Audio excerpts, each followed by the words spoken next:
bonjour à tous. Faire un essai gamme, c'est toujours un peu particulier parce qu'en fait, on passe son temps à sauter d'une moto à l'autre.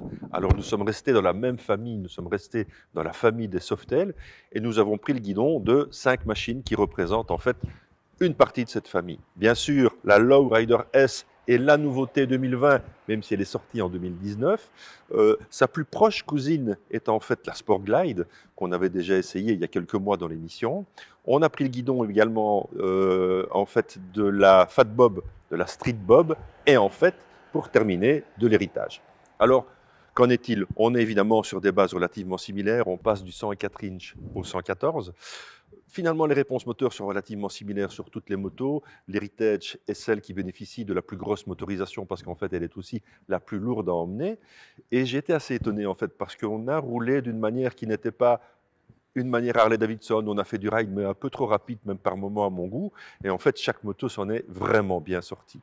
Alors, lesquelles pour qui? Ça c'est un peu, évidemment, toujours une question de goût, mais il y en a certaines qui tirent leur épingle du jeu. Quand on est un peu plus rapide ou un peu plus sportif, on pourra jeter son dévolu sur, évidemment, la Low Rider S qui est ici, ainsi que la Sport Glide, qui sont deux motos au comportement relativement similaire et deux machines, en fait, qui se comportent extrêmement bien dès qu'on les bouscule un petit peu. On arrive évidemment assez vite aux limites de la garde au sol, mais finalement, cette garde au sol, elle est là aussi pour rappeler qu'il y a une limite à ne pas dépasser.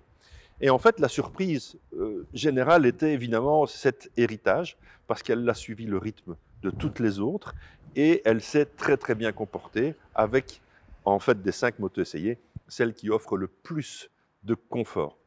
Alors, à côté de ça, on a la Fat Bob. La Fat Bob, quant à elle, a un petit côté qui sort du lot avec son look particulier, avec son phare rectangulaire à l'avant. Elle pourra ravir ceux qui n'ont pas tellement envie de rentrer dans la ligne Harley-Davidson et dans le côté classique. Par contre, à côté de ça, pour ceux qui veulent un côté un peu bad boy, moi je trouve que la Street, avec son grand guidon, offre une position assez particulière qui finalement n'est pas du tout inconfortable et qui permet une certaine maniabilité en ville, et c'est peut-être pour ça qu'on l'appelle la Street. Alors, on a refait un tour, une reprise de contact de la Livewire.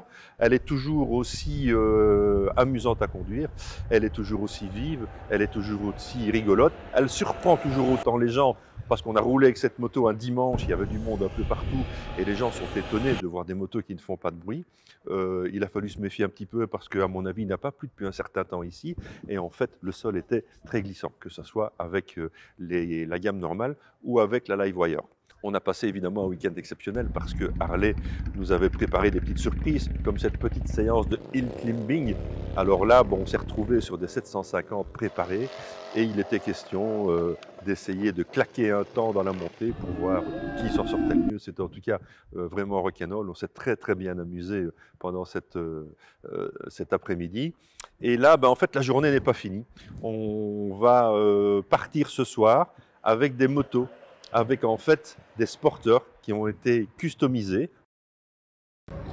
Bon bien, on va se payer un petit ride nocturne au guidon de machines toutes préparées, toutes différentes et toutes plus géniales les unes que les autres. Et donc voilà, on va démarrer pour aller, j'imagine, manger un petit bout quelque part dans un endroit que Harley nous a réservé. Décidément, c'est vraiment un super week-end.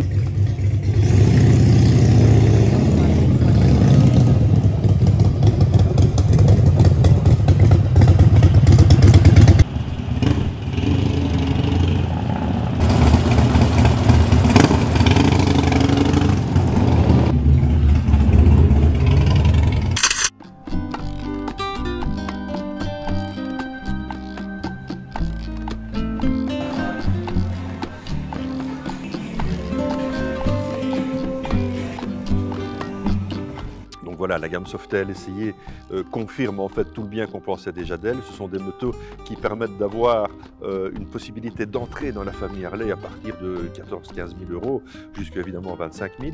Mais à partir de là, vous vous faites plaisir, vous êtes au guidon de vrai Harley, vous êtes avec des motos qui vont bien, des motos qui freinent. Et alors, je dois quand même remettre un chapeau au-dessus de tout ça.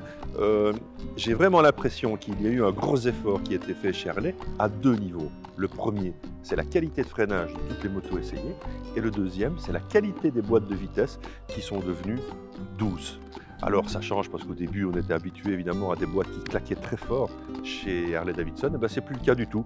La première claque un peu comme dans beaucoup de marques quand on la met dedans. Mais alors après, ben, c'est, comme on dit, c'est du beurre. Ça passe tout seul et c'est très très très agréable. Donc voilà, un essai du gamme qui parvient encore à me convaincre sur le bien fondé que je pensais de l'ensemble de ces machines, sur le bien fondé que je pensais de cette Lowrider S qui, elle, est en vente chez nous au prix tout rond de 20 000 euros. Vous pouvez vous précipiter chez les concessionnaires pour demander l'essai d'une de ces motos, vous serez vraiment conquis et ça vous poussera, à mon avis, à rentrer dans la grande famille de chez Harley-Davidson. Allez, à bientôt.